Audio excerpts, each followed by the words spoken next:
Sir ఇప్పుడు ఈటీఎఫ్‌లో గనక మనం ట్రేడ్ చేసుకున్నట్లయితే మనకి లాసే ఉండదు. మాక్సిమం మనం ప్రాఫిట్‌లోనే ఉంటామని మనం వింటున్నాం.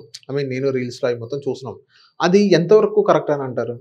సో, ఈటీఎఫ్ అయినా సరే మనం ట్రేడింగే చేయాలి దాంట్లో. ఈటీఎఫ్ దేనికోసం పెట్టారు అనేది మనం తెలుసుకోవాలి. సో, మీరు జస్ట్ చాట్‌జీపీటీలో వాటిలోకెళ్ళి what is the difference between mutual fund and ETF అని టైప్ చేయండి.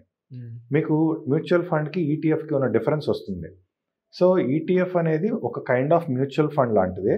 కాకపోతే ఏంటంటే మీకు మ్యూచువల్ ఫండ్‌లో ఏంటి డైరెక్ట్‌గా ఎవ్రీడే ట్రేడింగ్ అనేది ఉండదు దాంట్లో. సో, మీరు 9:15కి మార్కెట్ ఓపెన్ అవ్వంగానే నేను ఈ మ్యూచువల్ ఫండ్‌ని ఈ వాల్యూలో కొనుక్కుంటాను అంటే కుదరదు. సో, అది డేలో ఒక్కసారే ఆ వాల్యూ అనేది ఉంటుంది. ఈటీఎఫ్ అంటే ఏంటంటే ఎక్స్‌చేంజ్ డైరెక్ట్‌గా మన ఎక్స్‌చేంజ్‌లోనే ట్రేడ్ అవుతుంది. మీరు ఏ టైంలోనే అంటే వితిన్ ద మార్కెట్ అవర్స్‌లో మీరు ఏ టైంలో అయినా సరే దాని మీద ట్రేడింగ్ అనేది చేసుకోవచ్చు. అంతే తప్ప ఈటీఎఫ్‌లో మీరు బ్లైండ్‌గా డబ్బులు పెడితే డబ్బులొస్తాయంటే అది కరెక్ట్ కాదు. So, okay. ఈటీఎఫ్‌లో మీరు ట్రేడ్ చేయాలన్నా మీకు స్వింగ్ ట్రేడింగ్ అనేది తెలిసుండాలి. స్వింగ్ ట్రేడింగ్ తెలిస్తేనే మీరు ఈటీఎఫ్‌లని పర్ఫెక్ట్‌గా ఆర్గనైజ్ చేసుకోగలుగుతారు. స్వింగ్ ట్రేడింగ్ తెలియకపోతే?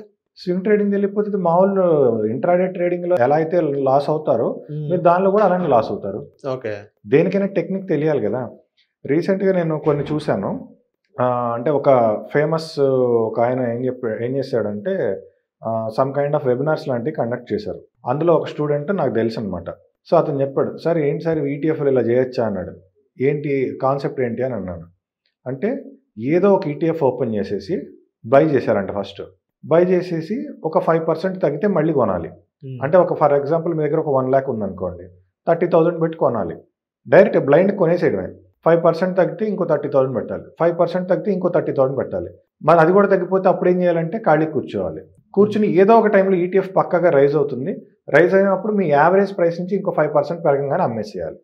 ఈ టెక్నిక్ చెప్పడానికి దీన్ని యావరేజింగ్ అంటారు. ఈ టెక్నిక్ చెప్పడానికి ఒక వెబినార్ కండక్ట్ చేశారు. కాస్ట్ ఫ్రీ వెబినారా? లేకపోతే ఎలా?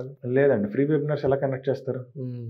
ఆయన చార్జ్ చేసాడా? ఎంతవరకు చార్జ్ చేసాడాయన? అరౌండ్ 5,000-7,000 అలా ఉంటుంది. ఈ యొక్క చిన్న లాజిక్ ఈ చెప్పండి. చిన్న లాజిక్. మీకు ఇంతకన్నా ఆశ్చర్యపోయిన విషయాలేంటంటే, ఒక చిన్న వర్డ్ డాక్యుమెంట్, ఆ వర్డ్ డాక్యుమెంట్‌లో ఒక ఫార్ములా, ఆ ఫార్ములా అనేది చెప్పడానికి ఇంకొకాయన 2 డేస్ క్లాస్ పెడతారు.